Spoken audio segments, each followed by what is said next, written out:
The old gym smelled like sweat and rusted metal. It wasn't a place where dreams were born. Not for most, but for one small boy standing at the door, barefoot and wearing a faded t-shirt. It was everything. He looked no older than 12, skinny, dusty, and quiet, with a face that had seen more pain than play. The boy's eyes were wide as he watched two boxers sparring in the ring. The bigger one threw heavy punches, while the other struggled to block them. The sound of fists hitting gloves echoed through the gym. No one noticed the boy at first. He stood like a shadow, still and silent.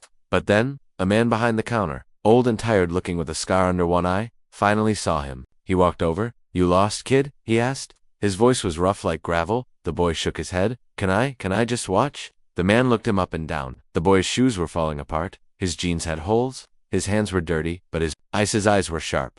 "You ever boxed before?" The boy paused. "No, but I want to." The man sighed. "This ain't a place for games. Boy, this is serious." "I'm serious too," the boy said, quietly but firmly. From the ring, someone shouted, "Hey, old Ray, who's the beggar?" It was Rick, the gym's star boxer. 17 years old, tall, muscular, and full of himself. He wore shiny gloves and smiled like he owned the world. The crowd laughed with him. The boy said nothing, just kept watching. Old Ray called back, "Just a kid asking to watch." Rick jumped out of the ring, his gloves still on. He walked over, sweat dripping from his forehead. He looked down at the boy, grinning. "You think this is a movie or something? You don't belong here, kid. I just want to watch." The boy said again, calm and steady. Rick leaned closer. "You want to learn? You need gear? Money? Muscles? You've got none of that." The boy didn't answer. Rick smirked. "Tell you what, you clean the gym floors every day. Maybe we'll let you sit in the corner." Old Ray frowned. "Rick, it's fine." The boy interrupted. "I'll clean." And so it began. The boy came every day. He swept the floors, washed the sweat-stained towels, picked up trash, and fixed broken bags with duct tape. He never missed a day. Rain or heat, he was there. Quiet, watching, learning. He never stepped in the ring, never asked questions, but his eyes followed every move like a hawk. One day, when everyone had gone, he stood in front of the bag. He raised his fists and mimicked what he'd seen. Jab, jab, hook, misjab. His form was bad, but his focus was strong. Old Ray watched from a distance. He didn't say anything, not yet. Weeks passed. The boy's movements got sharper. He still cleaned the floors, still sat quietly. But now people started noticing. He would wrap his hands with cloth from old shirts and punch the bag when no one was looking, except someone was. Rick. Rick didn't like it. "Trying to be a boxer now," he said one evening, standing by the locker room. "You don't just copy moves and become something. You're just a floor boy." The boy didn't reply. He walked past him. Rick grabbed his arm. "I said, you're just a floor boy." The boy looked him in the eye. "Maybe for now." Rick laughed. "Oh, this is rich. Someone record this. The mop boy wants to be a champ." The crowd laughed. But old Ray walked in, holding 2 pairs of gloves. "All right, enough," Ray said. "Let's see what the mop boy's got." Rick was shocked. "You can't be serious." Ray threw the gloves to the boy. "Put M on just 1 round. Let's see if watching all this time taught you anything." The gym grew quiet. Phones came out. People stood in circles. The boy's hands trembled as he tied the gloves. They were too big, worn out, but it didn't matter. He stepped into the ring. Rick cracked his knuckles. "Don't cry when I drop you." The bell rang. Rick charged in, fast and hard, aiming straight for the boy's head. But the boy ducked. Rick missed. A few gasps echoed around. Rick came again. This time, the boy moved back, then sideways. Not fast, not perfect, but smart. Rick's punch hit air again. Rick growled.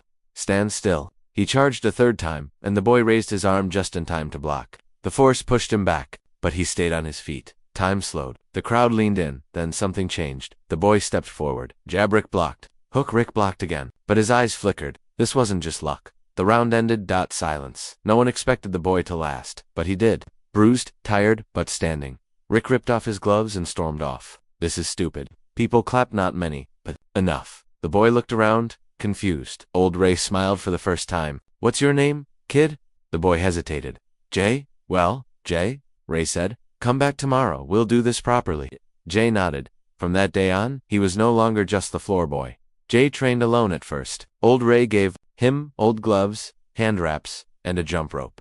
No one believed in him except Ray. The others still laughed, still whispered. But Jay ignored them. He came early, stayed late, and worked harder than anyone else. Rick stayed away, but his eyes always followed. One night, Jay was wrapping his hands when Rick came over. "You think you're something now, huh?" Jay didn't answer. "You lasted 1 round. Big deal." Jay still didn't speak. Rick leaned in. "I'll give you a real deal. 3 months. You and me. 1 match." Jay looked up. "Okay." Rick laughed. "You'll regret that." Old Ray stepped in. "He'll be ready." Rick scoffed and left. Ray turned to Jay. Jay nodded. Ray looked into the boy's eyes and saw something stronger than anger. He saw purpose. The next day, the gym changed. Jay's training got tougher. Ray made him run before sunrise. Shadow box for hours. Jump rope till his legs gave out. Jay never complained. Not once. At home, Jay had no ring, no gloves. Just a tiny room where his mother lay sick. She didn't know about the match. Jay never told her. She asked how his days were. He smiled and said, "Good." He hid his bruises. He cooked soup. He kissed her forehead and promised her one day everything would change. But inside, fear was growing. What if he lost? What if they all laughed again? What if Rick crushed him? But he trained, and trained, and trained. 3 weeks before the match, Rick found him outside the gym, sitting under a streetlight. Rick tossed a bottle at him for the pain. Jay didn't take it. Rick sat beside him. "Why do you even care?" "Huh, no sponsors, no family. You're not going anywhere." Jay said softly, "I care because no one else ever did." Rick looked at him for a long time, then he stood. "You're gonna get hurt?" Jay looked at the stars. "Maybe, but I won't run." Rick walked away. Jay whispered to himself, "Not anymore." The days passed quickly. The match was near. Posters were made. People started talking. The Street Boy versus the Golden Glove. Everyone expected a joke. Just entertainment. No one thought Jay would win. But Jay wasn't fighting for applause. He was fighting for respect. For his mother. For himself. On the night before the match, Jay sat beside his mom. She looked pale, but smiled. "You look different, baby." Jay held her hand. "I've been learning." "Learning what?" Jay smiled. "How to fight," she laughed. "You always knew how." He kissed her hand and didn't say more. She closed her eyes. He stood up. Tomorrow was the fight. And win or lose, ... he would no longer be invisible. The morning of the match felt different. The sun rose slower, and the air was thick with tension. Jay didn't sleep much. He sat on the floor of his room, hands wrapped in old cloth, staring at the wall. His mom was still sleeping. Her breathing was soft, but weak. Jay placed a bowl of soup near her bed and quietly stepped out. The streets were empty. Only the sound of his shoes hitting the ground could be heard. He jogged toward the gym, as he did every morning, but today, the weight on his shoulders felt heavier. He wasn't just a kid cleaning floors anymore. He was someone people expected to laugh at, or cheer for, or both. He reached the gym and pushed the heavy door open. It creaked like always. Old Ray was already there, taping his hands with care. "You're early," Ray said without looking up. Jay nodded. "I couldn't sleep." Ray handed him a towel. "That's normal. It means you care." Jay sat beside him. "I don't want to let you down." Ray chuckled. "You already made me proud, boy. This match ain't about winning. It's about showing them you belong in the ring." Jay looked down at his hands. "I just want to prove I'm not nothing." Ray looked at him. "You're not nothing. You never were." They just couldn't see it. Hours passed slowly. The gym began to fill. People from the neighborhood, students from Rick's school, even local reporters started arriving. They all came to see the crazy match between a rich, trained boxer and a poor unknown kid. Some thought it was a joke. Some thought it would be a quick knockout. But no one really knew what was about to happen. Jay stayed in the locker room, breathing deeply. His gloves were worn. His shoes barely held together, but his heart beat strong. Each thump reminded him of his promise to himself, to his mother, to the kid he used to be who was too scared to speak. Outside, Rick was already walking around like a king. He had new gloves, shiny shorts, and a crowd behind him. Cameras flashed. Girls screamed his name. He grinned, waved, and said loudly, "Watch me end this in the first minute." People laughed and cheered, but deep down, even Rick felt something strange. He couldn't explain it. A small voice in the back of his head whispered, "Don't take this boy lightly." The bell rang once. Everyone quieted down. Jay stepped out from the locker room. No music, no crowd, just slow footsteps and the sound of his heart. People stared, some chuckled, others whispered, "That's him. He's just a kid. He looks scared. This'll be over quick." Jay kept his eyes forward. He climbed into the ring and looked across at Rick. Their eyes met. Rick smiled mockingly. Jay said nothing. The referee stood between them. "This is an exhibition match. One winner. No headgear, no mercy." Rick smirked. Jay nodded. The bell rang. Round one. Rick moved first. Fast, confident, smooth. He threw a jab. Jay blocked it. Another jab. Jay stepped back. The third punch came low, aiming for his ribs. Jay took the hit. It hurt, but he didn't fall. Rick stepped back, surprised. "You're tougher than you?" "Look." Jay stayed silent. They circled each other. Jay looked for openings, but Rick didn't leave many. His movements were sharp, clean. He'd been trained for years. Jay had only had months and most of it alone. Rick jabbed again. Jay dodged, then ducked, then rolled under another hook. A few people gasped. He moved like a pro. "No way, that kid's untrained." Rick frowned. He started punching harder. Jay blocked, moved, blocked again. His arms stung, but his eyes stayed sharp. End of round one. Rick walked to his corner, annoyed. Jay sat down, breathing heavy. Old Ray knelt beside him. "You're doing good. Don't try to win. Just survive. Make him work." Jay nodded. "He's fast." But you're smarter, Ray said. Don't forget that. Round 2. Rick came out swinging. He was angry now. His punches were faster, heavier. Jay barely kept up. One punch hit him on the jaw. His head snapped sideways. The crowd gasped. Jay stumbled, but didn't fall. Rick shouted, "Fall already." Jay blinked, shook his head, and stood straight. Rick rushed him again. This time, Jay moved just in time and, Rick's fist, hit nothing. Jay saw an opening and punched. A light jab to Rick's ribs. It wasn't powerful, but it landed. Rick's face changed. "You punched me." Jay didn't answer. Rick's eyes burned with rage. He charged again. Jay blocked, dodged, then jabbed back. A quick tap to Rick's face. The crowd stood up. He hit him again. This kid's not backing down.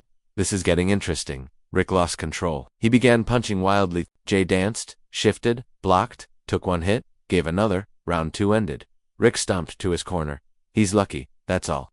Jay sat down. His lip was bleeding. His arms felt like they were filled with fire. Ray said. He's getting sloppy, you see it. Jay nodded. He's angry. Good, keep it that way. Round 3. This round was different.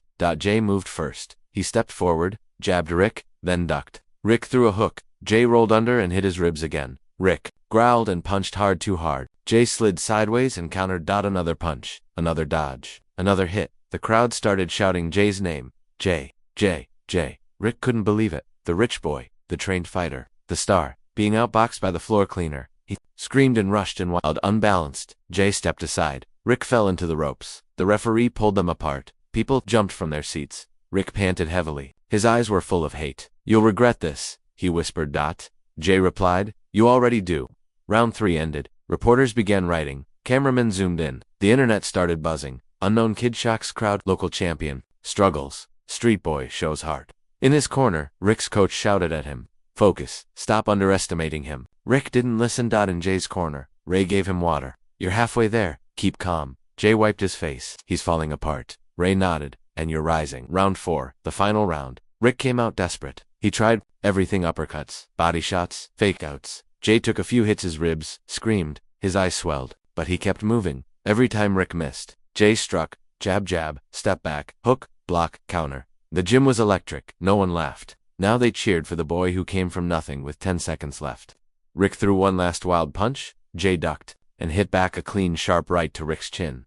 Rick dropped to one knee. The referee counted. 1, 2. Rick stood up, shaky. Fight. Jay didn't charge. He stepped back. The bell rang. Match over. Silence. The referee took both fighters' arms. Then raised Jay's. The crowd exploded. People screamed, cheered, threw their hats in the air. Jay stood there, stunned. He had done it. He didn't just survive. He proved he belonged. Rick walked over slowly. He stared at Jay for a long moment, then held out his glove. Jay hesitated, then tapped it. Rick whispered, "You earned it." Jay nodded. Old Ray ran up and hugged Jay tightly. "I knew you had it." Jay looked around. All the cameras, all the people. But all he thought of was his mother. He ran home, burst into the room. His mother was sitting up, waiting. "I heard them cheering," she said softly. "Was it you?" Jay smiled, eyes full of tears. "It was me."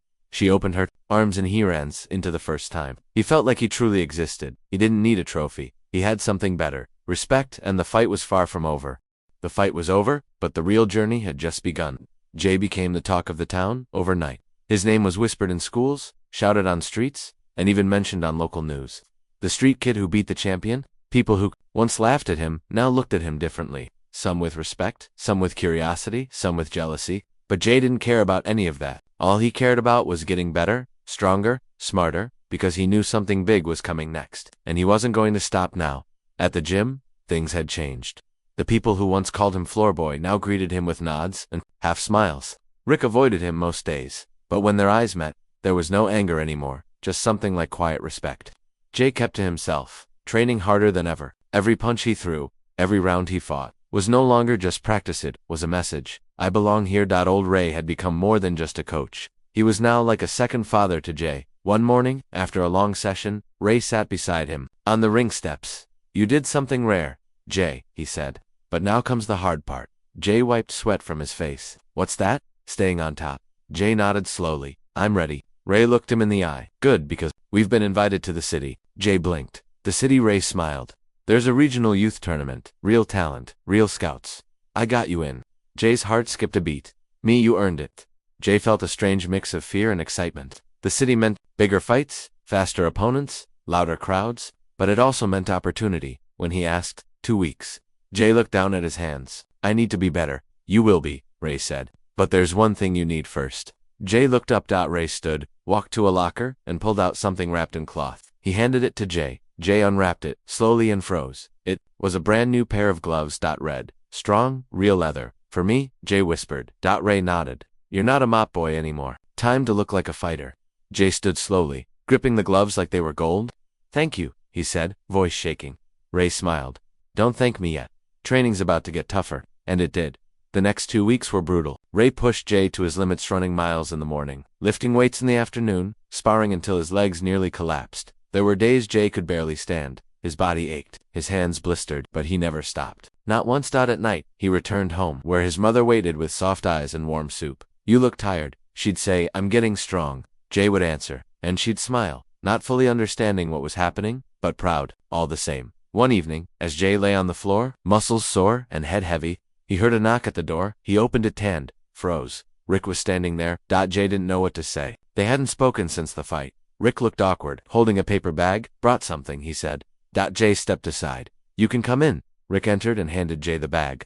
Inside was a small container of protein powder and a rolled-up wristband. It helped me. Thought you could use it. Jay looked up, surprised. Why are you doing this? Rick sat down on a wooden stool. Because I was wrong about you.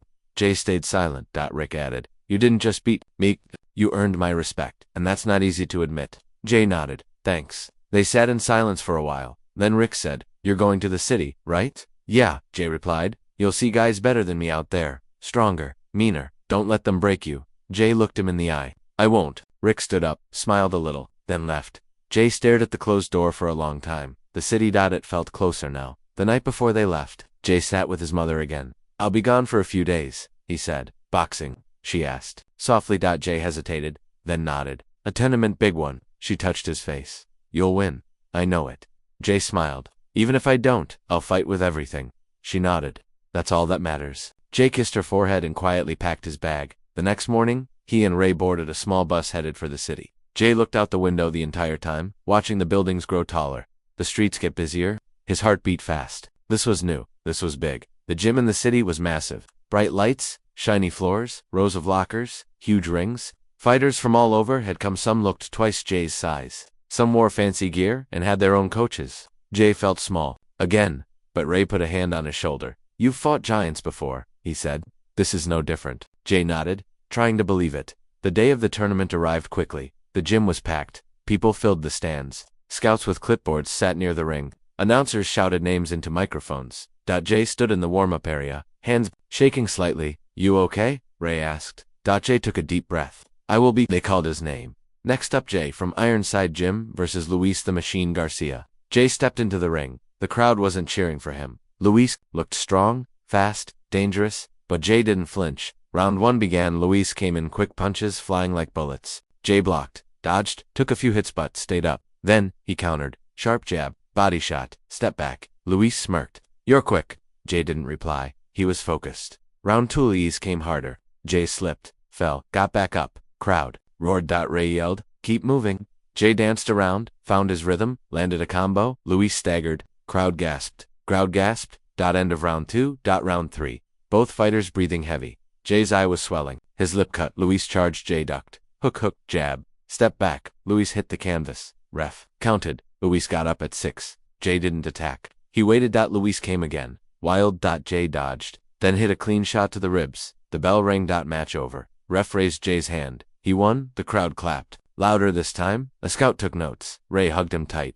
Told you? Jay smiled. Exhausted. But the day wasn't over. He had 2 more matches. He won the second. Barely lost the third. But by the end of the day, people knew his name. Reporters asked questions. A man gave him his card. You've got potential, son, he said. Jay looked at it. A real gym. A real offer. Ray smiled beside him. That night, they sat on the roof of the city hotel. You made a name, Ray said. Jay looked at the stars. I'm not done. Ray chuckled. Good, because the real fight's just beginning. Jay didn't sleep much that night. His phone buzzed with messages from people he'd never met. But one message made him freeze. A voice note from home. His mother? I'm so proud of you, baby, she said softly. You're doing what your father never could. Jay's hands trembled. He didn't know his father's story, but now, he wanted to. And deep inside, a new fire was born.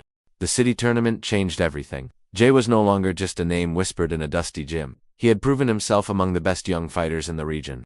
He had shown that a kid with torn shoes and no background could stand tall against trained champions. When he returned home with a small trophy and a big bruise under his eye, the entire neighborhood was waiting. Kids who once teased him now tried to shake his hand. Men who used to ignore him now nodded with respect. Jay didn't smile much, but inside, something felt full. For the first time, he believed he wasn't chasing a dream anymore. He was living it, but glory is not quiet for long. With attention comes pressure. With recognition comes challenge. Old Ray warned him that night as they stood outside the gym under a broken streetlight. Eyes are on you now. That means expectations and jealousy. Stay focused. Jay nodded. I don't care about fame. I just want to fight. Ray looked at him deeply. Good, because I heard something today. Someone's looking for you. Jay raised his eyebrows. Who? Ray lowered his voice. Your father. Jay froze. He hadn't expected that. Not now. Not ever. For years, he'd grown up with questions. His mother never talked about him. He was just a shadow, a silence in their house. I thought he was gone, Jay whispered. Ray nodded. He was, but now he's not. Jay sat on the gym steps, staring at the ground. Why would he come back now? Ray sat beside him. Because he saw you. On TV, in the papers. In the ring, Jay clenched his fists. So he comes back now that I'm worth something. Ray didn't answer. He just put a hand on Jay's shoulder. You don't have to see him, but you should think about it. Jay didn't sleep that night. The voice message from his mother still played in his mind. You're doing what your father never could. What did that mean? Had his father failed? Had he walked away?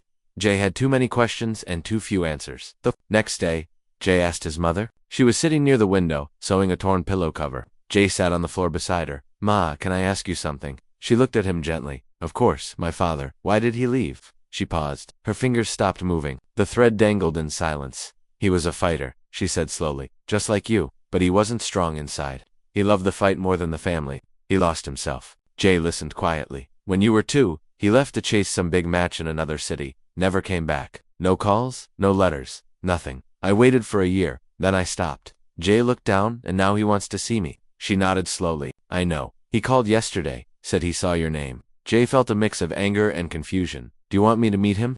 She took his hand. That's up to you. But don't carry his mistakes like your own. Jay didn't know what to say, so he didn't say anything. That evening, Ray gave Jay an address scribbled on a folded paper. He's waiting there. Only if you want. Jay took the paper. He stared at it for a long time. The next day he went. It was a quiet neighborhood, not far from the gym. Jay walked up to a small, run-down house. The door was already open. Inside, a man sat on a wooden chair, looking much older than Jay imagined. Thin, tired, but with eyes that looked strangely familiar. Jay. The man said softly. Jay didn't reply. I've wanted to say something for a long time.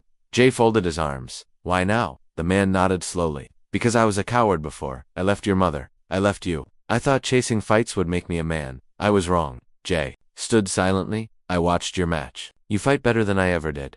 But what I saw most was your heart. That's something I never had. Jay's eyes burned. You left her. You left me. I know. The man whispered. And I'll never ask for your forgiveness. I just wanted you to know. I'm proud of you. Jay stood there trembling. Do you hate me? The man asked.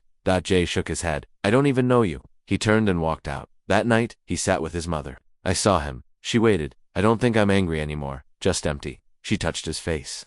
You filled the emptiness with something beautiful. Jay nodded. I have to keep going. The next morning, Jay returned to the gym. Ray was already there. You all right? Jay nodded. I'm ready. Ray grinned. Good, because we got a call. Another invitation. National Youth Qualifiers. Next level. Jay blinked. Already, they saw your performance in the city. They want you. Jay felt the old fire come back. When next month, but it won't be easy. You'll face guys who train like machines. Rich kids. Sponsored full-time fighters. Jay smiled. Good. Over the next few weeks, Jay trained like never before.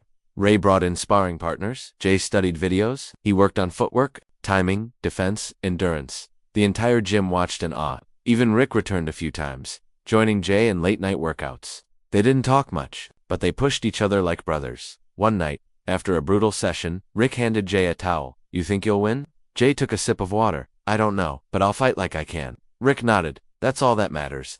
As the tournament approached, something unexpected happened. A local reporter asked to do a story on Jay, a full piece for the evening news. Jay was nervous at first, but Ray said, let people hear your voice. So Jay sat in front of the camera, awkward at first, then honest. I didn't grow up with much. No fancy shoes. No fancy coach. Just a dream, and a promise to my mother, that one day, we'd be okay. The story went viral. People shared it, commented, donated, a fundraiser started for his mother's medical bills. Jay was stunned. Why are they helping me? He asked Ray. Because you reminded them what real strength looks like, Ray said. Not muscles, heart. The day of the national qualifiers arrived. Jay stood in a massive arena. Lights, cameras, big names, bigger opponents. His name was called Jay Khan from Ironside Gym. He stepped into the ring. The crowd wasn't cheering yet, but they would. Round 1 began. His opponent was taller, faster, a favorite to win. Jay took hits early. His ribs ached. His head rang, but then he adjusted. He moved smarter, hit cleaner, dodged better. By round 3. The crowd was on their feet. Jay landed a hard left. The opponent fell. Ref counted match over. Jay won. Another round came. Another win. And then the final. Jay stood in the ring. Blood on his shirt. Sweat in his eyes. His opponent, national champion. Jay whispered to himself, I belong here. The bell rang. The final match of the National Youth Qualifiers was unlike anything Jay had ever faced. The lights were brighter, the noise louder, and the pressure heavier. Cameras surrounded the ring. Commentators were already saying his opponent's name, like he had already won. Raymond Victor, the undefeated youth champion with 32 wins and 0 losses.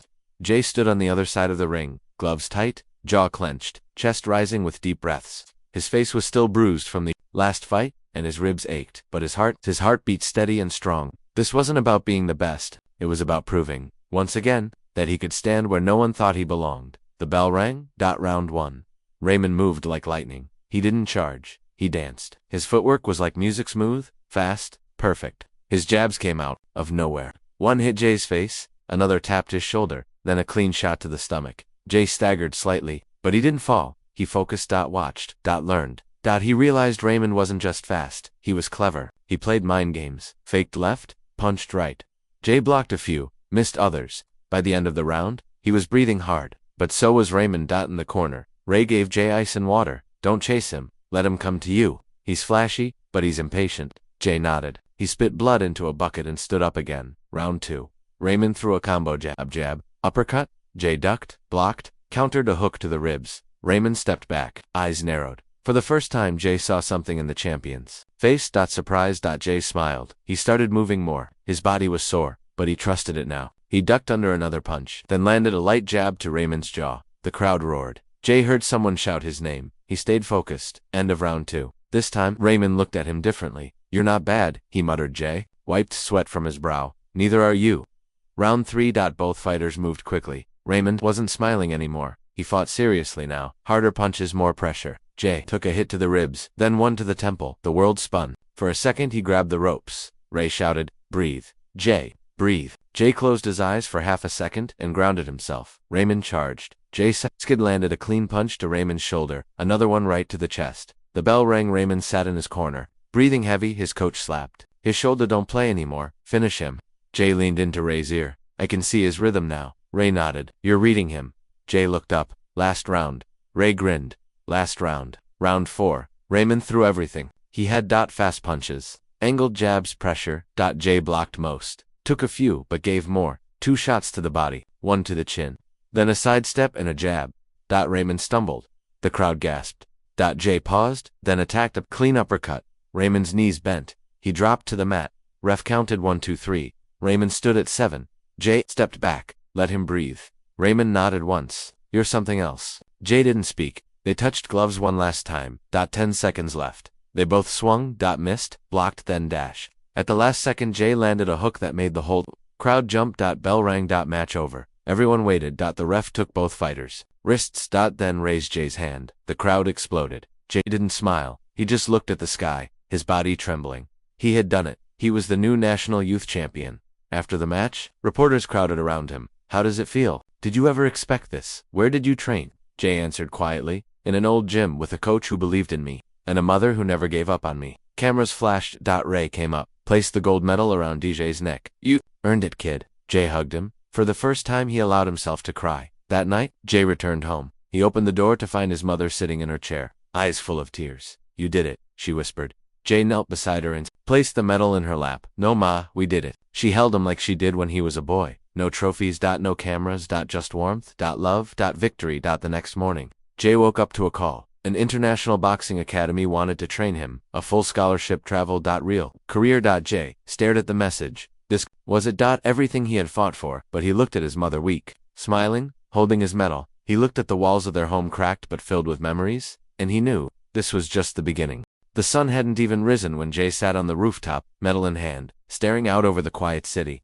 Everything had changed, but somehow, everything felt the same. The streets below still held the same cracks. The gym still smelled like sweat and dust. His home still had leaky pipes and broken tiles. But Jay, he wasn't the same boy anymore. He had stood in front of giants and didn't run. He had fought with bruises and doubts and still lifted his hand in victory. The scholarship email buzzed again on his phone. International training, world-level competition, free travel, free gear, exposure, a dream come true. But his eyes kept drifting to the room inside where his mother lay resting. Her cough was deeper now, her movements slower. He remembered every night she stitched clothes until midnight just so he could have lunch the next day. Jay had a choice to make: chase greatness, or stay for the woman who gave him life.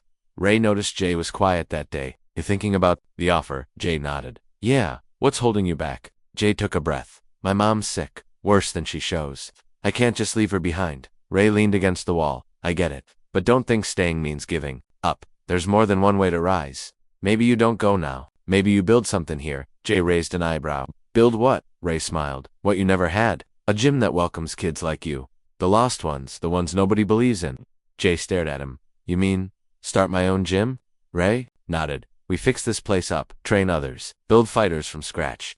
You'll still fight, but now you'll teach too. Jay looked around the old building. Rusted weights, torn punching bags, holes in the walls, and yet, it felt like home. Can we even afford it? Ray pulled out a folded envelope. Donations. After the news story aired, people had kept giving. Strangers, old students, even Raymond Victor, the champion Jay beat, sent a note with some cash. For the boy who taught me what real fighting means. Jay took the envelope slowly. This could work. Ray grinned. We'll need help. Paint, repairs, volunteers. Jay smiled for the first time in days. Let's do it. The next week, the transformation began. Jay called in old friends Rick, Manny, even some kids who once teased him. They painted the walls white, replaced broken mirrors, hung a new sign above the door. Iron Heart Gym. It wasn't flashy, but it was theirs. On opening day, a small crowd gathered. Jay stood in the ring with a microphone, awkward but sincere. This gym is for everyone who has ever told they're too weak, too small, or too poor to be anything. We're not here to fight each other. We're here to fight doubt, fear, the past, and become stronger. People clapped. Some even cried. Then a boy stepped forward. He looked just like Jay once did. Barefoot, silent, hopeful. Jay bent down. What's your name? Ali, the boy whispered.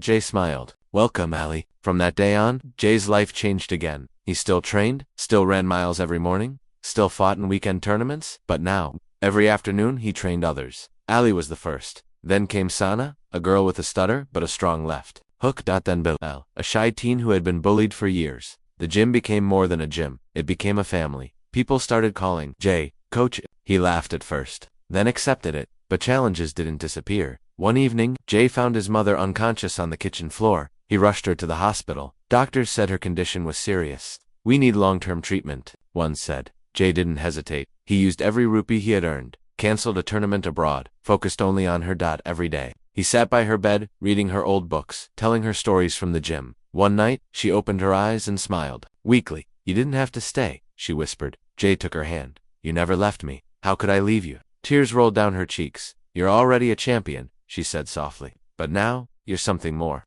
Jay squeezed her hand. I'm your son. That's enough. Back at the gym, Ray kept things running. The students trained hard. News spread about the young coach who turned down fame for his mother and community. One day, a luxury car pulled up outside. A man in a suit stepped out. He watched Jay teaching Ali how to keep his guard up. When Jay noticed him, he walked over. Can I help you? The man smiled. I represent the National Boxing Federation. We've been watching you, not just your fighting, your leadership. Jay raised an eyebrow. We're launching a new youth program across the country. We want you to be the face of it. Jay blinked. Me, the man nodded. You built a gym with your own hands. You train without ego. You fight with honor. You're exactly what our youth need. Jay looked back at his students. Will I have to leave? No, the man said. You'll stay. We'll support your gym. Sponsor your kids. You'll train others to lead just like you.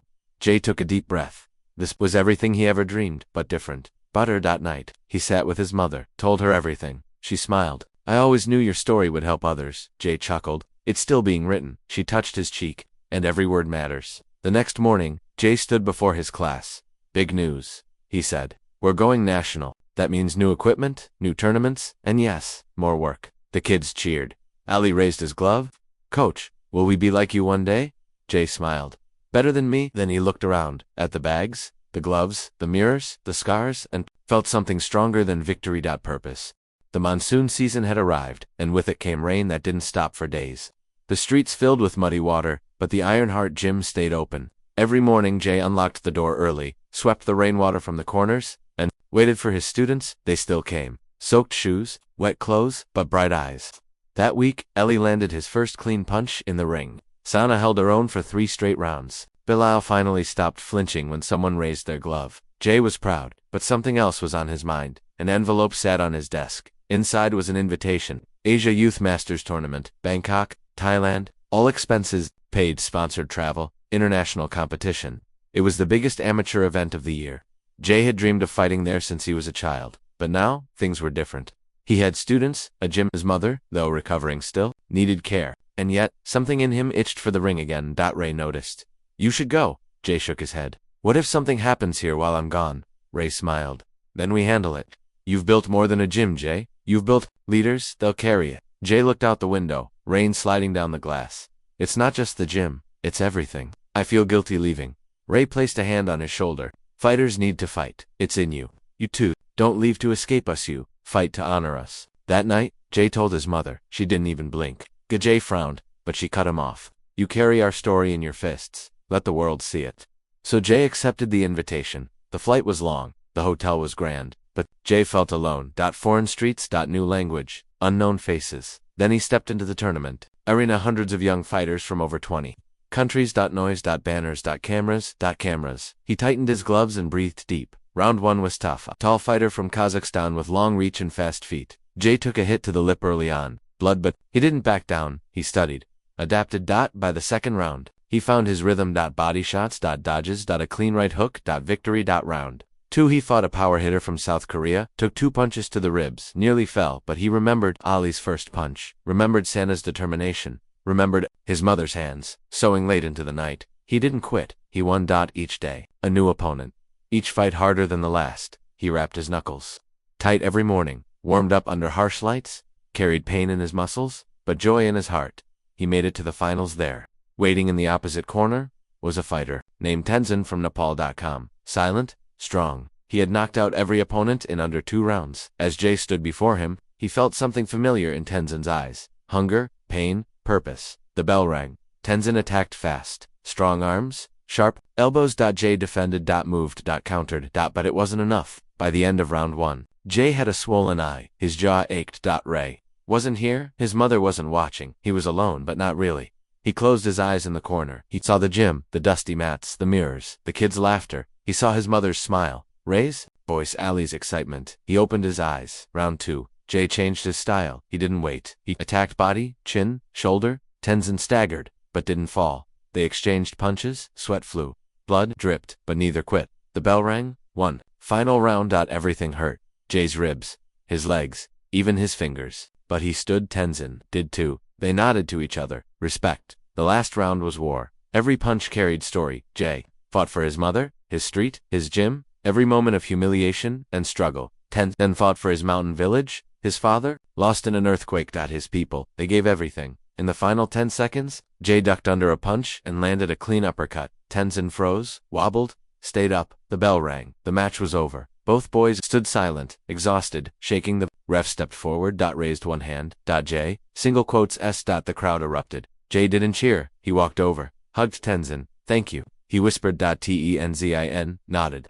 You're a real fighter. Jay stood on the podium, medal around his neck, cameras flashing, but his heart wasn't there. It was back home, in the Ironheart gym, in the small hands of his students, in his mother's arms. He returned to a hero's welcome. Drums, banners, tears, even. The mayor came to see him, but Jay walked straight into the gym. Held up the medal. This, he said, belongs to all of you. Ali ran up. Held it with shaking hands. It's heavy, he whispered. Jay smiled. So is the journey. The next day, the gym was full. New kids lined up. Even some older teens joined. Girls, boys, young men who had seen Jay fight and now believed in themselves. Ironheart Gym wasn't just a gym now. It was a movement. And Jay, he wasn't just a boxer anymore. He was a leader, a voice, a symbol. But deep inside he knew. The fight was far from over. The medal hung quietly on the gym wall, just above the mirror where Jay first saw himself as something more than just a poor kid with fists. Every time someone asked to touch it, he smiled and let them. But inside, Jay wasn't thinking about medals anymore. He had begun thinking about the kind of change he could make beyond just fighting in a ring. The gym was growing. The kids were improving. Ali now trained the smaller children with quiet confidence. Sana had begun running self-defense classes for girls. Even Bilal, once too shy to talk, now handled gym finances and welcomed new members. Ray watched it all with pride. But Jay felt restless. One evening, Jay sat on the rooftop again, watching the moonlight reflect on the wet streets. Ray joined him with 2 cups of tea. "Something's bothering you," Ray said. Jay nodded slowly. "I feel like there's more I should be doing. We're helping kids. Sure. But the world outside, it's still cruel, still broken." Ray sipped his tea. "You can't fix everything." Jay looked down at his hands. "But I can try to fix something bigger." Ray stayed silent. Jay continued. "I want to take Ironheart beyond these walls, build chapters in other cities, create a national league, show kids across the country that fighting isn't about hurting, it's about healing." Ray finally smiled. "That's not boxing, Jay. That's a revolution." Jay chuckled. "Then maybe it's time." The next few months changed everything.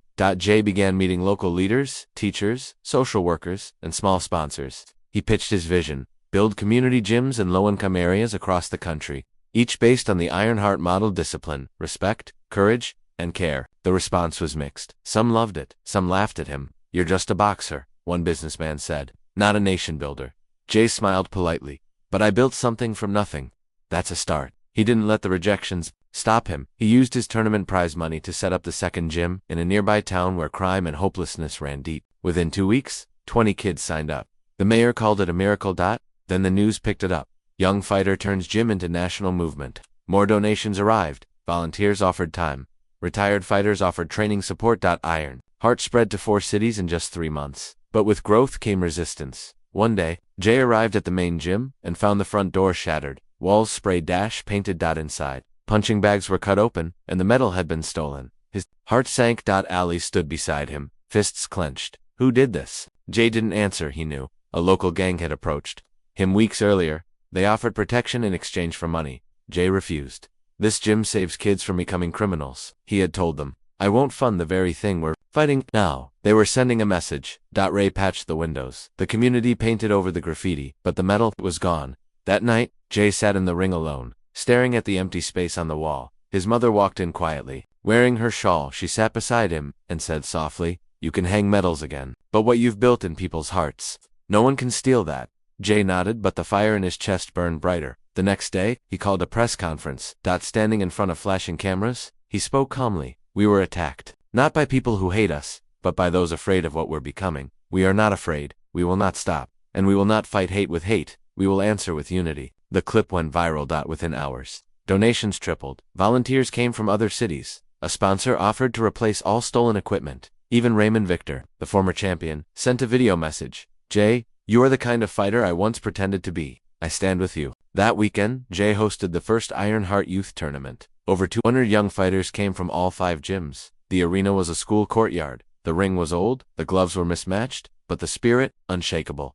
Jay didn't fight that day. He watched. He coached. He raised the hands of young winners. Ali won his first match with perfect timing. Sana landed 3 clean punches in the final round and brought home her first medal. Bilal stood at the registration desk, welcoming families, smiling like never before. As the sun set, Jay stood in the center of the ring, microphone in hand. He looked at the crowd: parents, kids, strangers who believed. This isn't just boxing, this is healing, this is hope. This is what happens when you refuse to stay small. When you rise, no matter who tries to keep you down. The crowd cheered, but in the back row, someone stood silently. A young man. Hoodie pulled low. Watching. His name was Zaid, a former boxer who lost his career to injury. He had joined the gang that vandalized Jay's gym, but something in Jay's words stirred something long buried in him. Later that night, Jay found him waiting outside the gym. "I was part of the group who destroyed this place," Zaid confessed. Jay didn't move. "I came to apologize. But more than that, I want to fix it. I want to fight again. Not for money, for meaning." Jay stared at him. Then offered a glove. "Come in." Zaid entered the gym. And the next chapter of Ironheart began. Zaid came early and left late. He didn't speak much. He didn't ask for favors. He trained in the corner, sweating hard, keeping to himself. But Jay watched him. There was a storm inside that young man, one that had nearly destroyed him once. Jay knew that kind of pain. It didn't go away. One night, after everyone had left, Zaid stayed behind, punching the bag until his knuckles bled. Jay turned off the lights, except the one above Zaid, and quietly said, "You don't have to fight your past alone." Zaid paused. "It's all I know how to do." Over time, the other students started noticing Zaid. Some were scared, others whispered about his gang ties. But Jay didn't let division grow. He made Zayd train with Bilal, first soft sparring, no pressure. Then he put him beside Sana during warm-ups. It was slow, but something shifted. Zayd became calmer. He began helping the smaller kids with footwork. He laughed for the first time in weeks. One day Ali asked, "Is Zayd a coach now?" Jay smiled. "He's becoming one." Meanwhile, Ironheart's national reputation was growing fast. Newspapers, YouTubers, and even foreign boxing clubs began reaching out. Jay got a call from an organizer in Dubai, offering an invite to an international charity fight. "You'll represent not just your gym, but your entire movement," the man said. "The match will raise funds for refugee children. Are you in?" Jay didn't hesitate. Yes. When he told the gym, everyone cheered, but Zayd stayed silent. That evening, he walked up to Jay and said, "I want to go to..." Jay raised an eyebrow. "To fight?" Zayd shook his head. "To support? To learn. To prove I'm not who I was."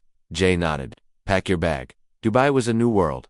Tall buildings, polished arenas, cameras everywhere. Jay was matched with Luca, an Italian champion known for fast punches and showmanship. In the days before the fight, Jay trained hard but kept his mind calm. Zayd helped him prepare, wrapping his hands, timing his rounds, wiping sweat from his back. "Why are you helping me so much?"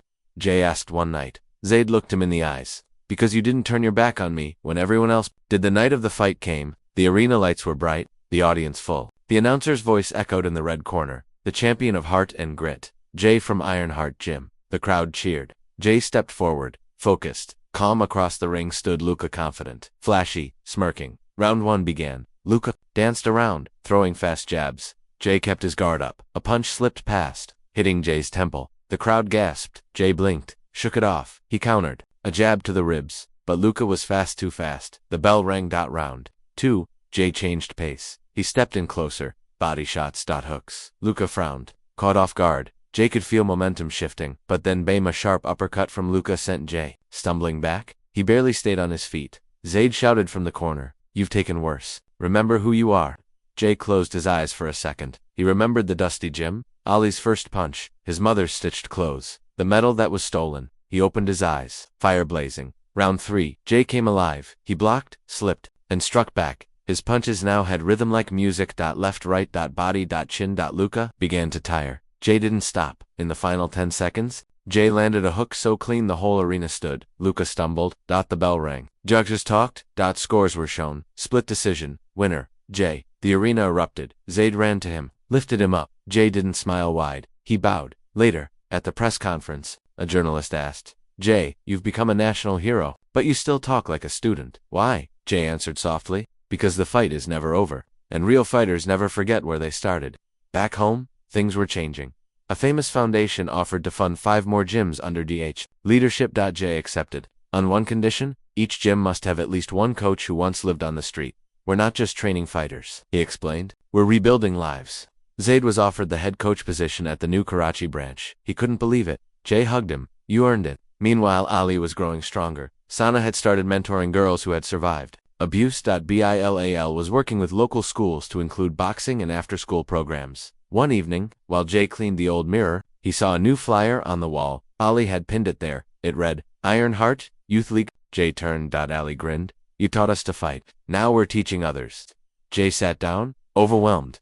He had started as a quiet, humiliated boy, trained by a broken man, in a broken gym, and now, he had lit a fire that was spreading across the country. But just as he began to breathe, a message arrived. An international promoter was planning a documentary. They wanted to feature Jay's story, but also something more. They had found the man who first humiliated Jay in the ring all those years ago, the arrogant boxer, the one who had tried to crush a young boy's spirit for laughs. His name was Roman Grant, and now, Roman was willing to meet Jay.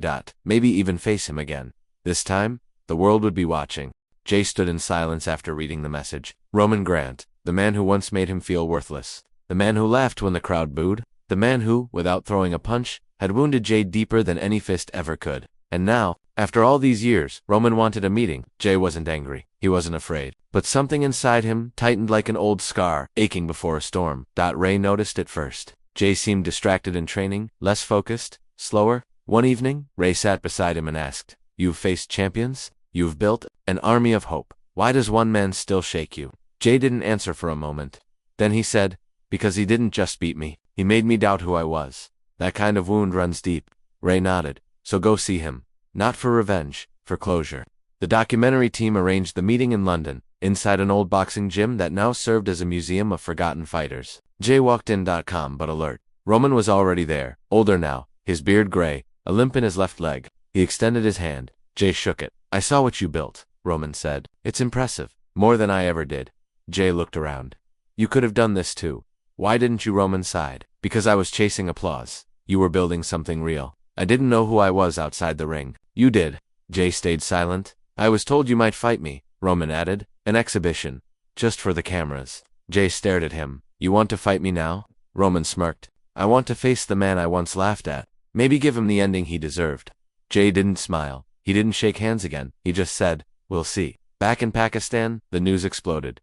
Jay to face his old rival in international match. From humiliation to redemption, the final round begins. Everyone was talking. The old gym buzzed with excitement. But Jay felt something deeper than hype. Zaid came to him. "You don't need this fight to prove anything." Jay nodded. "I know. That's what makes me ready." "Sana," asked. "What? If he tries to humiliate you again?" Jay smiled softly. "Then I'll show him who I am by not becoming who he was." The fight was scheduled for 1 month later, in Paris. The arena was historic. Tickets sold out in hours. This wasn't just a match. It was a story coming full circle. In the weeks leading up to it, Jay trained hard but stayed grounded. He visited the children's hospital, talked to students, met young fighters in small towns. "You don't rise to destroy others," he told them. "You rise to lift others." Ali offered to be in Jay's corner. Zaid volunteered to manage logistics. Bilal handled press interviews. Ray traveled to, though he didn't say much, he simply watched, proud and quiet.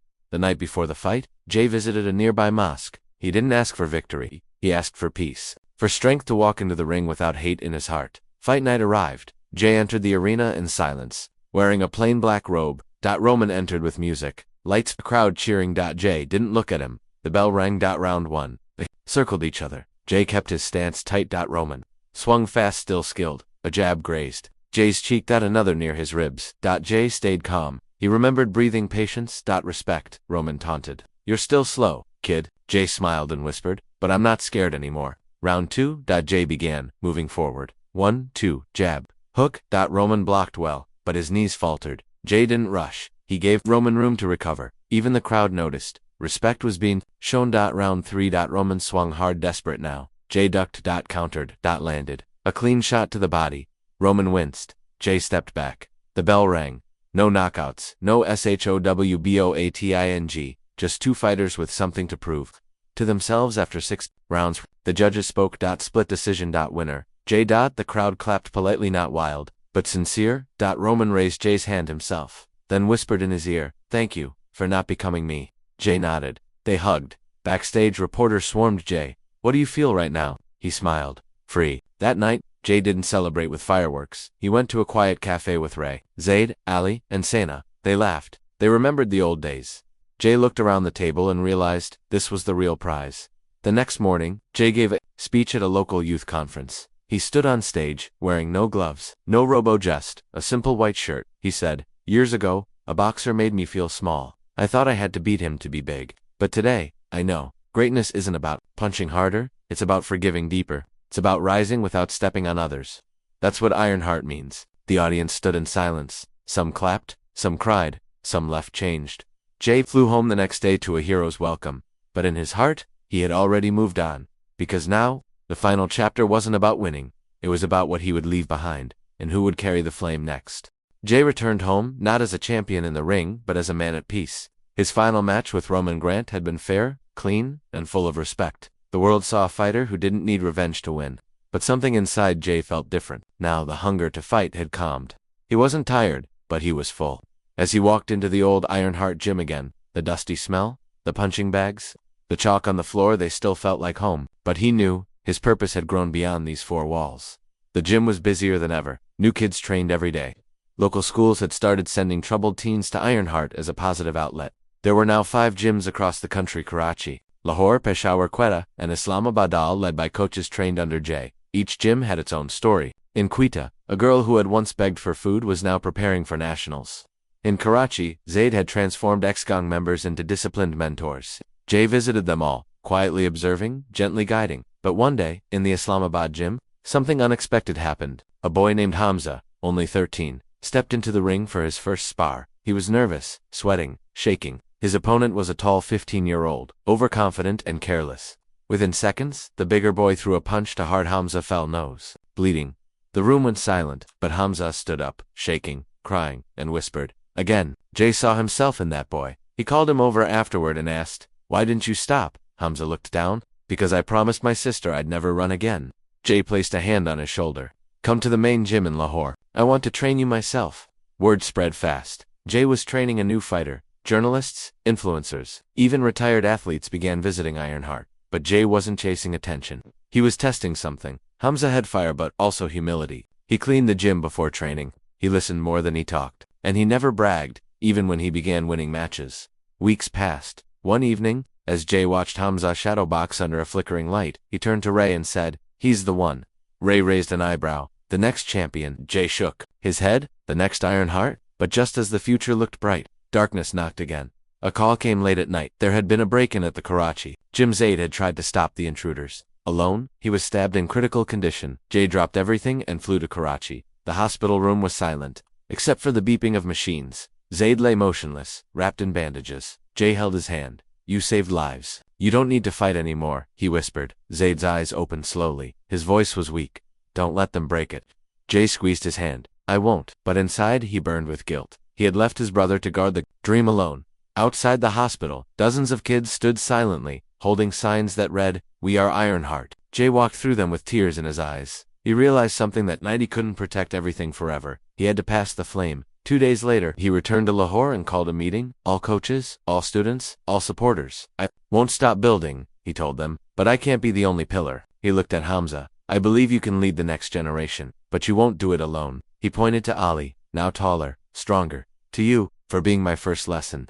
He nodded to Sana, for turning pain into power. To Bilail, for standing by me when I had nothing. To Ray, for being the quiet voice that never left. Jay continued, "Ironheart is no longer one man, it's a movement, and movements must move forward." The room stood silent, then applause, then tears, then tears. But Jay wasn't done. He made one final announcement. An international Ironheart tournament would be held next year in Pakistan. Fighters from all backgrounds, nations, and histories would come together, not to beat each other down, but to lift each other up. It would be the biggest event of Jay's life, and he would not enter the ring. He would sit beside it as a guide, a teacher, a witness to what his pain had built. Later that night, as he sat alone on the gym steps, Ray joined him. "You okay?" he asked. Jay looked up at the stars. "Yeah," he said. "I think I finally am." Then, his phone buzzed. A video. Zaid smiling weakly from his hospital bed. He held up his thumb. "Still fighting," he whispered. Jay smiled. Ironheart was alive, and ready for the final round.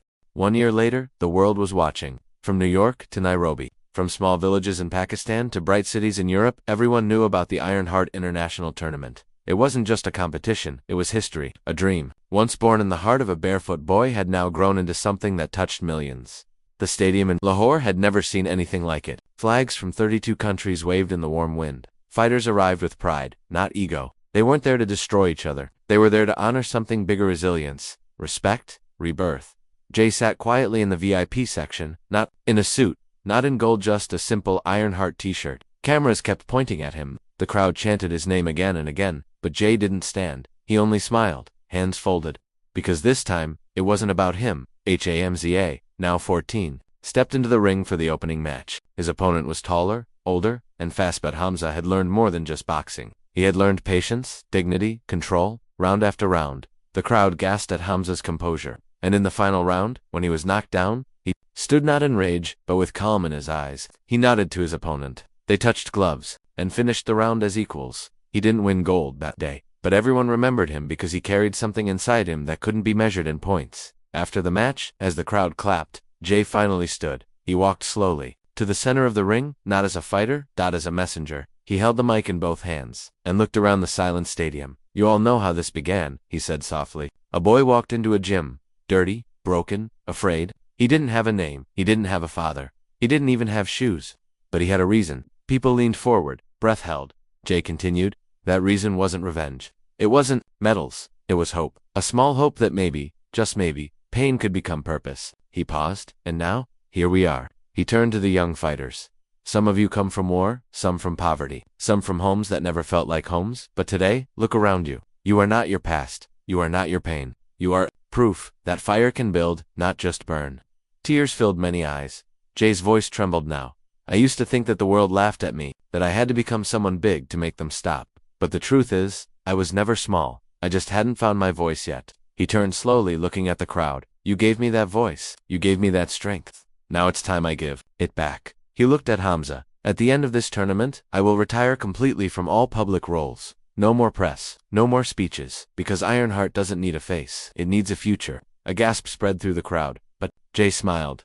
I'm not disappearing. I'm just stepping aside, so others can rise. After that, match after match lit the stadium. Young fighters from Ukraine, Palestine, Sudan, Brazil, Japan, and even Afghanistan gave performances that weren't just fights, they were stories. One girl from Syria fought barefoot, in silence. She didn't throw a punch until round 2 and then landed 3 perfect hits. One boy from Ghana kept getting knocked down, but each time, he smiled and stood again. A deaf fighter from India won silver. The crowd cheered like never before, and every time someone won, they bowed to the Ironheart banner, not to Jay, but to what he had built.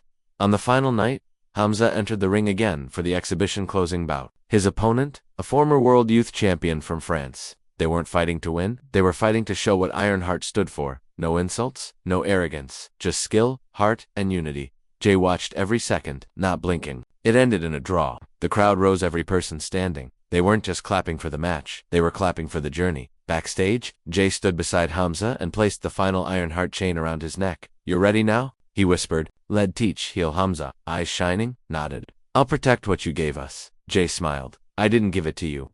You earned it. That night, the world trended the same words. Hashtag from pain to power. Hashtag Ironheart lives. Hashtag Jay, the legend. But Jay didn't post anything. Instead, he returned home to a small house near the sea, far from cameras. He opened the window and listened to the waves. Santa came by often, bringing her children. Ali ran a youth rehab gym in Multan. He recovered, now trained girls in Karachi. Ray finally wrote his book, The Boy with No Name. Jay helped quietly, behind the scenes, writing letters, donating money, guiding by voice. Message, he lived simply. And when people asked, what happened to that boy? Others would smile and say, he became the man who made the world feel again.